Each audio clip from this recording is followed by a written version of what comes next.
Hi எல்லாருக்கும் மாலை வணக்கம். இப்போ வந்து நான் உப்புண்டை தாங்க செய்ய போகிறேன். ரொம்ப நாள் ஆச்சு இல்லை உப்புண்டை போட்டு ரெசிபி.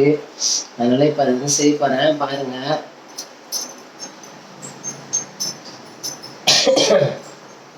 இது வந்து ஈஸி தான், ஆனால் கொஞ்சம் ரிஸ்க் எடுத்து செய்யணும். அதனால் இப்போ உப்புண்டைக்கு தேவையான பொருள்லாம் வச்சுருக்கேன், காட்டுற பாருங்க. தேங்காய், கருவேப்பிலை, காஞ்ச மிளகா, கொஞ்சோண்டு முந்திரி கட் பண்ணி வச்சுருக்கேன். அப்புறம் கடலப்பருப்பு, உளுத்தம்பருப்பு, அவ்வளோதான்ப்பா, வேறு ஒன்றும் இல்லை. இப்போது நம்ம வந்து எண்ணெய் ஊற்றிக்கலாம்.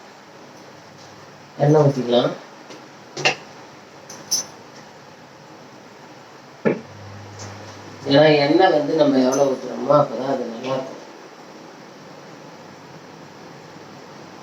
ஓரளவுக்கு ரொம்ப ஊற்றிக்கூடாது. இது மாவு அரைச்சி எடுத்து வச்சிருக்கு. தண்ணினா தண்ணியாக இல்லை, ரொம்ப தண்ணி இல்லை, சுத்தமான தண்ணி மீடியமாக இருக்குது.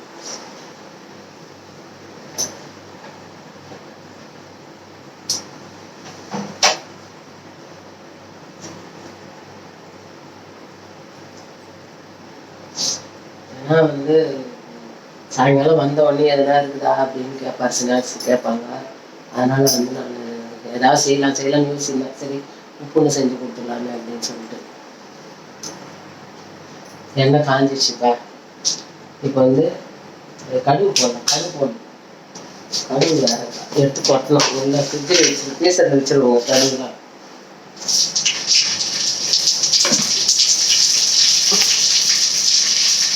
இப்போ கடலைப்பருப்பு ஊற்றணும்.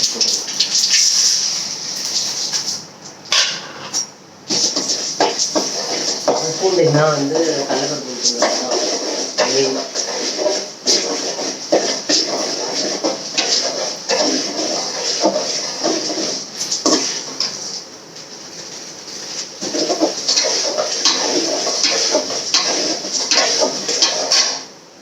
அன்றைக்கி செஞ்சது போட்டிருக்கேன்னு நினைக்கிறேன். போட்டு ரொம்ப நாள் ஆயிடுச்சு. சரி இருந்தாலும் இப்போ புதுசாக அந்த சப்ஸ்கிரைபருக்கு இந்த உப்புண்டை.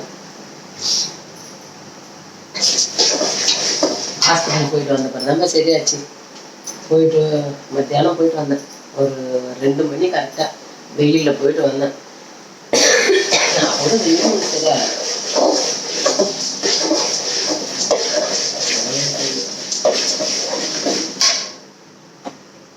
பெருங்காயம் எடுத்து வச்சுக்கலாம், லாஸ்ட்டு கொட்டிக்கலாம்.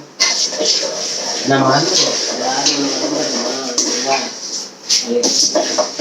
வந்து காஞ்சி மிளகா, கருவேப்பிலை போட்டுக்கலாம்.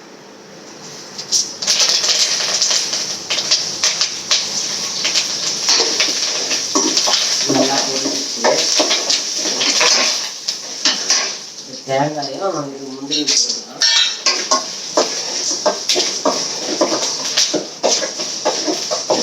தேங்காய்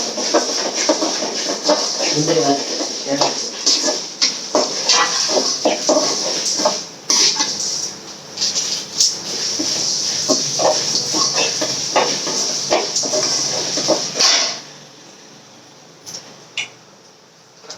கொஞ்சோண்டு நெய் வாசனை ஊற்றிக்கலாம். கொஞ்சமாக நெய் ஊற்றலாம்.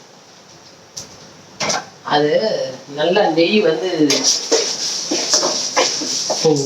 நல்லா வெயில் அது உருவிலே போயிருக்குது. அப்படி நல்லா இதுவாக இல்லை, கொஞ்சம் கட்டியாக இருந்தால் ஊற்றுறாங்க. அடுத்து அதுவும் ஊற்றுறோம் ஒத்துருமை.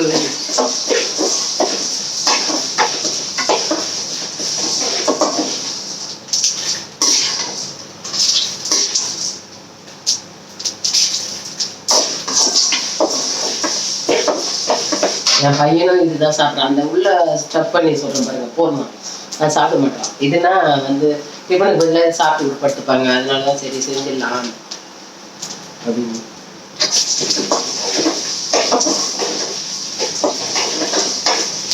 இப்போ பெருங்காயம்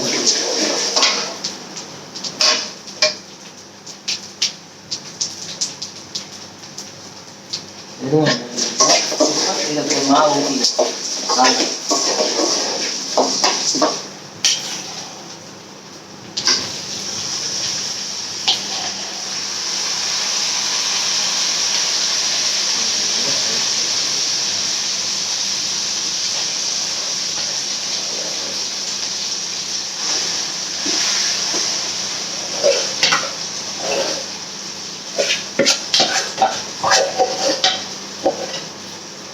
உப்பு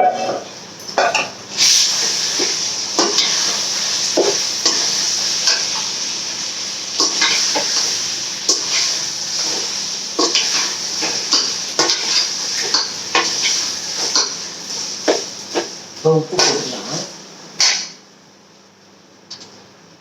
இப்போ வந்து தூள் உப்பு போட்டுக்கலாம். ஏன்னா நம்ம கல் உப்பு போட்டோம்னா இது கரையாது. தூள் உப்பு போட்டுக்கலாம். பூண்டு எப்படி பேர் வந்து இல்லை பூண்டு இது, ஏன்னா உப்பு தான் மெயின்.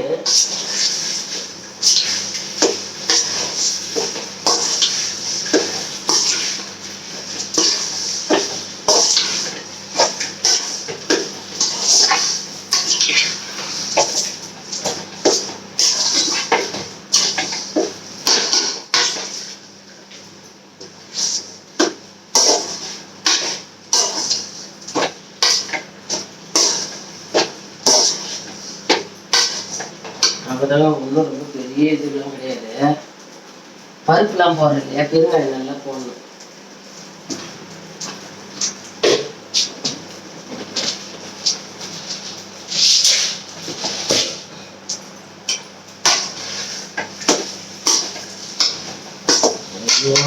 யூடியூப்ல வந்து ரொம்ப கஷ்டங்க. ஆனா எல்லாரும் ஈஸின்னு நினைக்கிறாங்க. அதெல்லாம் பேஜாருங்க. இதெல்லாம் யூடியூப்லாம் சும்மாவே கிடையாது இப்பெல்லாம்.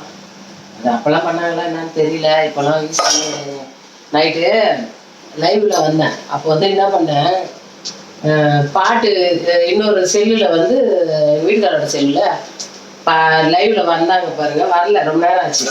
அதனால கொஞ்சம் நேரம் ஆன் பண்ணி பாட்டு வேற அதில் கேட்டுச்சு. காப்பிரைட் போட்டாங்க. அது மாதிரி யூடியூப்லாம் வந்து இதுவே இல்லைங்க. கொஞ்சம் உஷாராக இருக்கணும். கஷ்டம்தான். நான் நிஜமாவே இது தெரியாமல் போச்சு, மறந்துட்டேன். பாட்டுலாம் கேட்கக்கூடாதுன்றது எனக்கு தெரியாதுங்க. அந்த மாதிரி ஆயிடுச்சு. இந்த இதாகிட்டு போட்டதுமே இது போட்டேன், காப்பிரைட் போட்டாங்க. யூடியூப்ல பொறுத்த வரைக்கும் கரெக்டாக இருக்கணும். வீடியோ கரெக்டாக இருக்கணும். நம்ம அவங்க சொல்றது கரெக்டாக இருக்கணும். எதுவுமே நம்ம வேறு மெத்தடெல்லாம் நம்ம பண்ணக்கூடாது. அது ஒன்று மட்டும் பேஜாருங்க. அவங்க மனசு வச்சாதான், வேற யூடியூபர் மனசு வச்சாதான் நம்ம வந்து இது நம்மளுக்கு மானிட்டர் வருது, பைசா வருது. எல்லாமே சும்மா கிடையாது. யாரும் வந்து இதெல்லாம் வந்து வெளியில எல்லாரும் நம்ம பண்ணிக்கலாம், நீங்க பண்ணிக்கலாம். அதெல்லாம் இதெல்லாம் பண்ணவே முடியாது. அவங்க பண்ணாதான் வந்து அவங்க கரெக்டா வீடியோ கரெக்டா பார்ப்பாங்க. பார்த்து தான் பண்ணுவாங்க. அதனால யாரும் இப்போ புதுசா என்ன மாதிரி போறவங்க இருந்தாக்கா நான் சொல்றேன், கேட்டுக்கோங்க.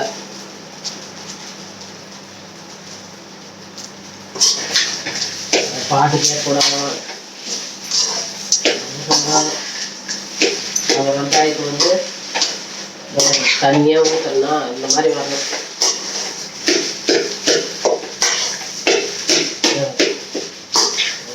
நல்லா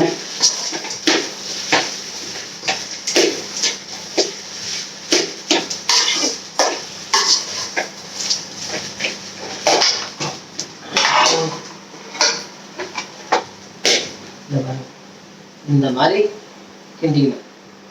ஏன்னா உங்களுக்கு தெரியலன்றது போக நான் கிட்ட எடுத்துக்காட்டேன்.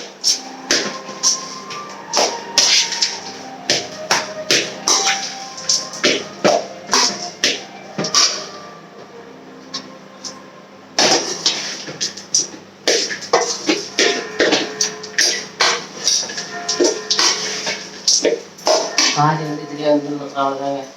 இப்போ வந்து நம்ம பிடிச்சி இட்லி கொஞ்சம் நல்லா ஆகி கட்டணுங்க.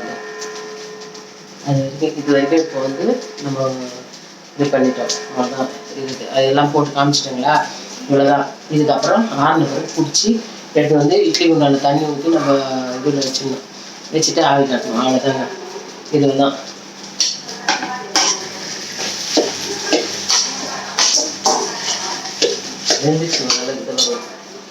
நம்ம கையில் ஒட்டக்கூடாது. பிடிச்சா வரணும். இந்த மாதிரி வந்ததுன்னா கரெக்டான பதம். அவ்வளோதான். நம்ம ஆற வச்சு பிடிச்சி வந்துடும். நல்லா தண்ணி ஆவி வருதுங்களா, வச்சிடலாம். நம்ம பிடிச்சின்னு வந்துட்டேன். ஏன்னா நின்று பிடிங்க, பேராக உட்காந்து பிடிச்சி வந்துடும்.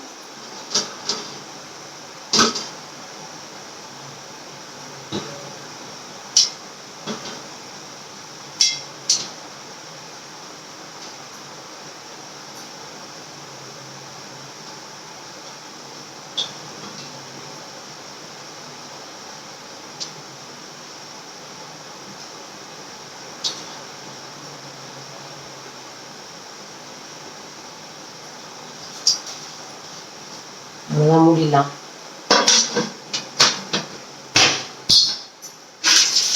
வேகட்டுங்க.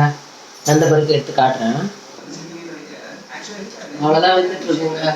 இது வந்து வெறும் புழுங்கல் அரிசி தாங்க. இது மாவு வந்து எப்படி ஆச்சுன்னு சொல்ல ஊற வச்சது நான் காட்டல. புழுங்கல் அரிசி தான் கொஞ்சம் அழகு போட்டேன். அவ்வளோதான். அது வேணா பச்சரிசி கூட வச்சுக்கலாம். எனக்கு பச்சரிசி வாங்கலான்ட்டு புழுங்கல் அரிசி போட்டுக்கிறேன்.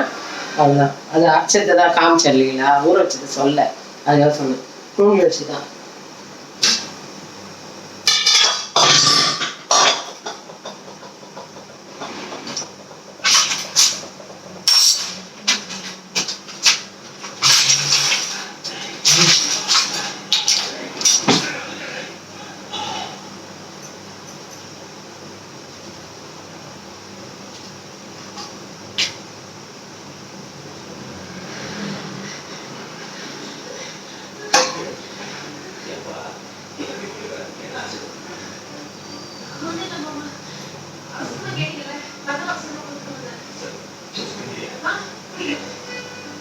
நல்லா இருந்துச்சுங்க. அதான் எங்கள் மாமியார் கிட்ட வைப்போம், அதை வச்சுட்டு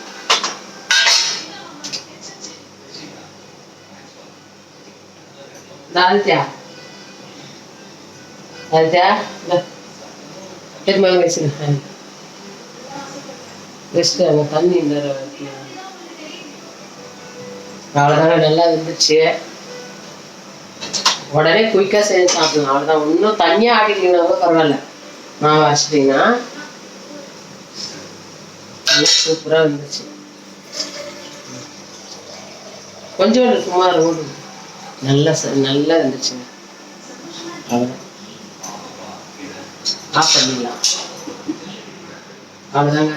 வாங்க, எங்கள் வீட்டில் உப்புண்டை கொஞ்சமாக வெக்கையில் ஊற்றணும்.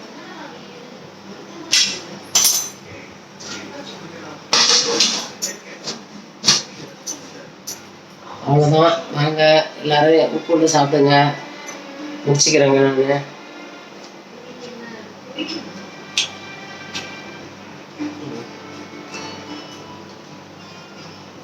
நெய் ஊற்றணும் பாருங்க. நெய் பாருங்க. முந்திரி பருப்பு. இந்த வீடியோ பிடிச்சிருந்தா லைக் பண்ணுங்க, ஷேர் பண்ணுங்க, கமெண்ட் பண்ணுங்க, சப்ஸ்கிரைப் பண்ணுங்க. பாய்ங்க. உப்புண்ட ரெசிபி தான் இது. ஏன்னா ஏற்கனவே போட்டிருக்கிறேன். இப்போ புதுசாக சப்ஸ்கிரைபருக்கு போடுறேன். பாய்.